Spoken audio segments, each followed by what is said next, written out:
धडा 9. शेरास सव्वाशेर.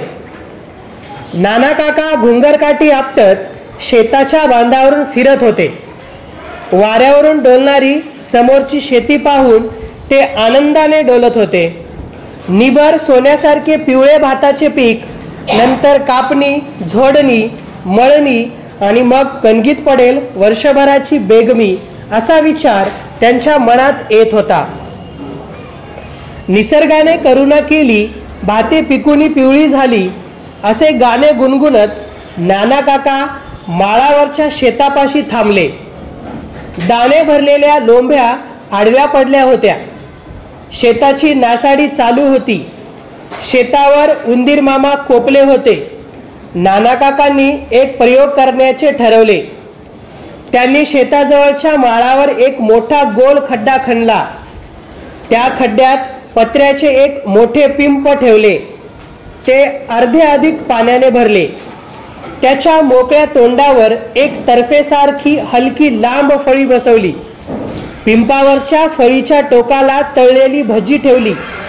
अंधार पडला आणि नाना काका शेतावरून घरी आले. सर्वत्र सामसूम झाल्यावर उंदराची टोळी बाहेर पडली. तळलेल्या भज्यांच्या खमंग वासाने सर्वच उंदीर पिंपापाशी धावत आले. पिंपावर ठेवलेल्या फळीच्या एका टोकाला भजी ठेवलेली त्यांना दिसली. घाईघाईने 3-4 उंदीर पुढे धावले. त्यांच्या भाराने सगळेच उंदीर पिंपाच्या पाण्यात डबकन पडले. सारे बुडून मरून गेले. सकाळी सकाळीच अधीरतेने नाना काका पिंपापाशी आले. आपली युक्ती सफल झालेली पाहून त्यांना खूप समाधान वाटले. संध्याकाळी पुन्हा खमंग भजी ठेवून नाना काका घरी आले. परत दुसऱ्या दिवशी सकाळी नाना काका पिंपापाशी गेले. फळीवरची भजी फस्त केलेली होती, पण पिंपामध्ये मात्र एकही उंदीर दिसला नाही. त्यांना फारच आश्चर्य वाटले. हा काय प्रकार आहे, हे त्यांनी जाणून घ्यायचे ठरवले.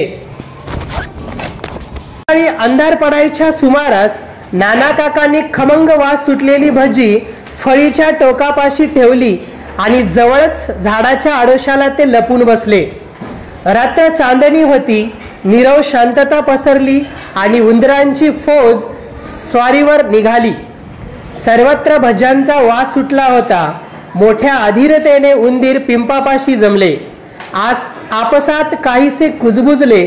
त्यांच्यापैकी 4-5 उंदीर पिंपाबाहेरच्या फळीच्या टोकावर बसले व एक उंदीर फळीवरून पुढे सरसावला. प्रत्येकाने एक एक करून तेथील सर्व भजी आणली. ती सर्व भजी त्या चतुर उंदराने कुरतडून मजेने खाल्ली आणि पुढच्या मोहिमेवर कूच केले. शेरास सव्वाशेर भेटलेल्या त्या चतुर उंदीर मामांची युक्ती पाहून नाना काकांनी आपल्या कपाळावर हात मारून घेतला. पॉल रुमाव यांनी ही गोष्ट लिहिलेली आहे. शब्दार्थ: निबर म्हणजे जून काढणीस आलेले पीक, बेगमी म्हणजे साठा, कोपणे म्हणजे रागावणे, तरफ म्हणजे टेकू दिलेली लाकडी फळी, सामसूम होणे म्हणजे शांतता पसरणे, अधीर होणे म्हणजे उत्सुक होणे, फस्त करणे म्हणजे संपवणे, नीरव म्हणजे कसलाही आवाज नसलेले शांत वातावरण, कुजबुजणे म्हणजे हळू बोलणे, कूच करणे म्हणजे निघणे, कपाळावर हात मारणे, निराश होणे.